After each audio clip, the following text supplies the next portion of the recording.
Breaking news on 41 Action News starts right now. We do continue following this breaking news. We are following this massive house fire up in Clay County. SkyTracker spotting the flames coming from northeast 132nd Street and Eastern. This is just south of Smithville Lake, not too far from that. And 41 Action News reporter Ariel Rothfield is there live. They're on the scene. So Ariel, what have you learned so far? Is the fire out? Rhiannon, we're not sure if the fire is out, but you can still clearly tell that it is smoldering. Firefighters from Smithville and Kearney continue to pour water on the fire. We haven't seen any flames erupt in the past 15-20 minutes or so, but we can see from our vantage point a car which looks like it was parked in a garage, completely charred. I believe firefighters right now are standing in front of that. We saw a representative with the Red Cross as well as KCP&L. They are all out here, all again just trying to work this massive blaze. One of the difficulties they've been having is the wind and the on and off rain and snow.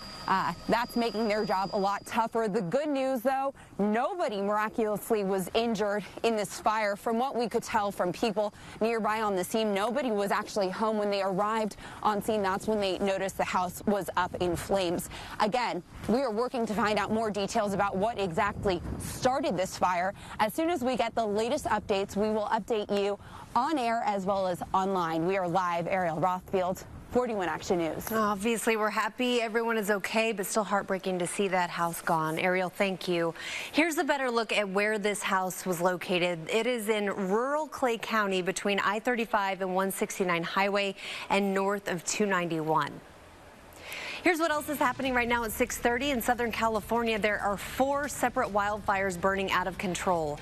The winds are helping control them, but it's not containing them. This is video from someone who was simply driving down the highway. Look at what they were seeing all around them. Hundreds of structures are destroyed while thousands more are threatened. Democratic Senator Al Franken plans to make an announcement tomorrow. That is after several female senators called for him to step down, including Missouri Senator Claire McCaskill.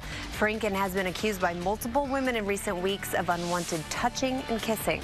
And right now, a gas leak at 30th and Cherry is under control. A contractor hit a gas line this morning, but it has been capped. Businesses in a nearby school were evacuated, but they are now back to normal activities. And today, Chiefs head coach Andy Reid suspending star cornerback Marcus Peters for 1 game.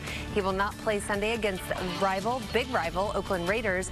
The suspension stems from last week's game when he threw that penalty flag into the stands during the game against the Jets. And of course, he's from the Bay Area, so this will hit him especially hard, not being able to play in front of that home crowd, Gary. But I cannot believe what I'm seeing. Look at this, northern Missouri, an hour ago. That's a snowman. Yeah, that is a snowman. Mercer County, up near the Iowa border, north of Trenton.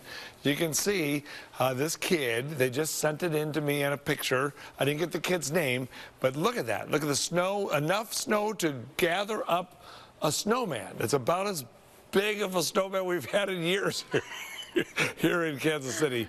But thank you very much for sharing that with us. That's what's been going on with these snow showers out there. I look outside on the plaza. I only saw raindrops here. I'm sure a few of you have seen some snowflakes, but I didn't get to see any. 38 degrees now, winds gusting to 36 miles per hour, and it's 38 in Kansas City. As we take a look at the radar, there's the little band of snow showers. Another one trying to come right towards Kansas City. We'll track it for you here in a few minutes. Gary, thank you. And right now we are working to learn more about a deadly small plane crash in St. Louis. The plane crashed near a gas station in Chesterfield, which is the suburb. The pilot has died. The plane may have clipped the roof over the gas pumps, but luckily it did not hit any cars there. According to FlightAware, the small plane left New Mexico this morning and intended to land at the Spirit of St. Louis Airport. There is no word what led to the crash. A major policy change made today by President Trump. This is really big. Today he said the U.S. will officially recognize Jerusalem as the capital of Israel. Blaine Alexander explains the impact this could have. An announcement sending shockwaves around the world. Today we finally acknowledge the obvious, that Jerusalem is Israel's capital. This is nothing more or less than a recognition of reality. Critics calling it a dangerous move, taking a side in the generations-long battle between Israelis and Palestinians, and a complete 180 from decades of U.S. policy. While previous presidents have made this a major campaign promise, they failed to deliver. Today, I am delivering. Israel calling this a shiny day, but the overwhelming response from world leaders, bad move, one that could end any attempts at peace. The Palestinian Authority calling the announcement totally unacceptable. He is strengthening the forces of extremists in this region as no one has done before. But President Trump says his focus will not change. A fair deal for both sides. This decision is not intended in any way to reflect a departure from our strong commitment to facilitate a lasting peace agreement. It's a decision that plays well with the president's supporters here at home. This was a domestic policy, political decision by the president that he tried to gussy up in a diplomatic dress. Already demonstrations of anger around the world and threats of more to come. And President Trump says that he plans to move the U.S. Embassy from Tel Aviv to Jerusalem. That process will take at least 3 to 4 years. Blaine Alexander, NBC News, Washington. And this just in, 6 women have sued Harvey Weinstein and his company. It's a class action lawsuit claiming that there was an organized criminal behavior to cover up Weinstein's actions. It comes as multiple women have accused Weinstein of sexual harassment. And Time Magazine unveiling its person, or rather, in this case, Persons of the Year today. It's recognizing the silence breakers, women who have shared their stories of sexual misconduct by high-profile men. This is the fastest moving social change we've seen in decades. The Me Too movement first started nearly a decade ago, but it recently went viral just within the last couple of months when actress Alyssa Milano tweeted it, looking for change.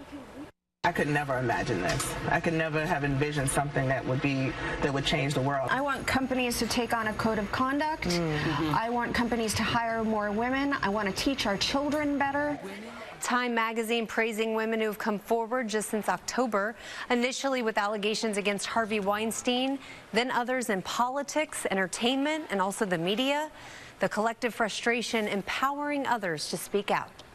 I think women are starting to believe we don't have to just live like this. It is a socio-political, cultural, gender revolution.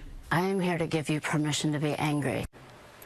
Within the years ahead, we will obviously know if the movement that prompted Time's choice will lead to lasting change. We'll have to wait and see. Now new at 6:30, anyone under age 21 will no longer be able to buy tobacco products in Topeka. The ban includes cigarettes, other tobacco-related products, and even e-cigs. Before the ban, the minimum age was 18. Now, according to the Topeka Capital Journal, those who voted for the change cited health concerns. Apartments are coming to the Corbin Park development. The Overland Park City Council approving rezoning at 135th and Metcalf. The preliminary plan calls for a 6-story building with 5 of those levels for apartments. The developer hopes to break ground next spring. Well, holiday decorating could go from fun to this. Very dangerous. The tactics to ensure your safety. And 1 in 8 women will develop breast cancer in their lifetime. What could put you at a higher risk? Some rain showers, some snow showers, some Grauple. What is that? We'll talk about that coming up.